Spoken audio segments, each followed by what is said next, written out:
Belakangan ini banyak banget band indie yang berkembang di Indonesia. Lagu yang easy listening dengan ambience kalem yang dibawain bikin masyarakat suka karya band indie. Namun banyak banget masyarakat yang masih salah menganggap kalau indie sebagai genre lagu loh. Jadi sebenarnya apa sih indie itu sendiri?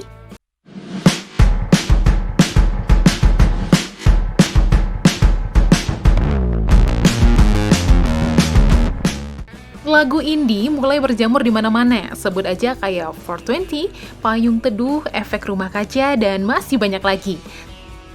Saking tingginya minat anak muda dengan lagu indie, gak heran juga banyak acara musik besar ataupun kecil yang menampilkan musisi atau band indie. Tapi banyak banget loh yang masih salah kaprah tentang indie. Kira-kira salah kaprahnya di mana aja ya? Buat kamu yang ngakunya anak senja, cari tahu lebih lanjut dulu yuk tentang indie. Sebelum itu, jangan lupa buat di like, komen, dan subscribe channel kreatif ya, biar tim kreatif makin semangat bikin konten bermanfaat buat kamu. Indie sebenarnya merupakan singkatan dari independen yang artinya bebas, merdeka, atau mandiri. Dalam dunia musik, indie berarti musisi yang memilih buat mandiri dan bebas berekspresi lewat karyanya sendiri dari proses pembuatan lagu sampai tahap pemasarannya. Dengan kata lain, indie bukanlah suatu genre, melainkan jalur yang dipilih musisi dalam pembuatan sekaligus pemasarannya. Karena kebebasan bermusik yang mereka punya, musisi indie biasanya nggak mengikut tren pasar, makanya lagu musisi indie bisa dibilang unik dari lagu musisi berlabel besar. Sebelum bergabung dengan label besar RCA, Elvis mengawali karirnya dengan label indie, Sun Records, yang berfokus merilis musik rhythm dan blues.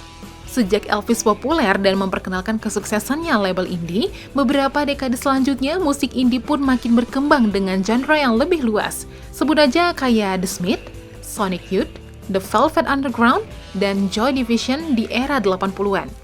Awal perkembangan tren indie di Indonesia bermula dari era 80-an yang kental dengan musik punk rock, tanpa bantuan label yang disebut sebagai musik underground. Setelah itu, pada tahun 90-an, indie mulai menggantikan istilah underground disambut kemunculan band legendaris kayak Mocha, Past Band, Naif, dan masih banyak lagi. Kesadaran tentang biaya produksi dan rekaman yang makin terjangkau bikin banyak label indie bermunculan buat mewadahi kreativitas tanpa batas musisi Indonesia. Hal ini semakin dibantu dengan adanya digitalisasi yang bikin proses distribusi dan promosi musik indie jadi lebih gampang. Terus, apa aja sih label-label indie di Indonesia? Pertama, Leeds Records, yang dibikin oleh kolektor rilisan musik indie Zaka Sandra Novian pada tahun 2015. Label ini pernah merilis musik dari Zaf, ada juga band indie rock eksperimental kayak Strange Fruit, sampai ke band noise rock kayak Sirati Dharma. Kedua, Kolibri Records yang dibikin sama Dava Andika dan Rata Bill. Kedatangannya dimaksud buat ngedukung regenerasi dunia musik indie lokal. Gak heran, personil band di bawah asuhannya masih muda, kayak band Camberger Gang, @C, dan Zizpol. Ketiga, Yes No Wave. Label yang satu ini merupakan legenda dalam sejarah musik indie Indonesia.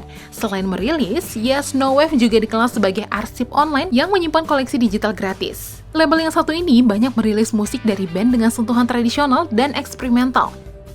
Kayak Senyawa dan Kekal, kamu udah pernah coba dengerin? Keempat, Grimlock. Buat kamu yang suka hardcore rap lokal, pasti udah nggak asing dengan label Grimlock bikinin Ucok Homicide. Rilisan Grimlock selalu cepat terjual karena punya penggemar yang fanatik dengan label maupun sosok Ucok itu sendiri. Kelima, Orange Cliff. Label ini terkenal sering bikin rilisan fisik dengan tampilan yang menarik. Musisi di bawah naungannya pun cukup luas, mulai dari solois Vira Talisa, Sigmund, sampai Bin Idris.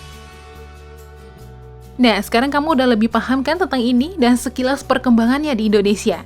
Semoga ini bisa membantu kamu lebih paham informasi umum seputar indie ya. Nah, kalau kamu suka dengerin lagu indie yang mana nih, geng?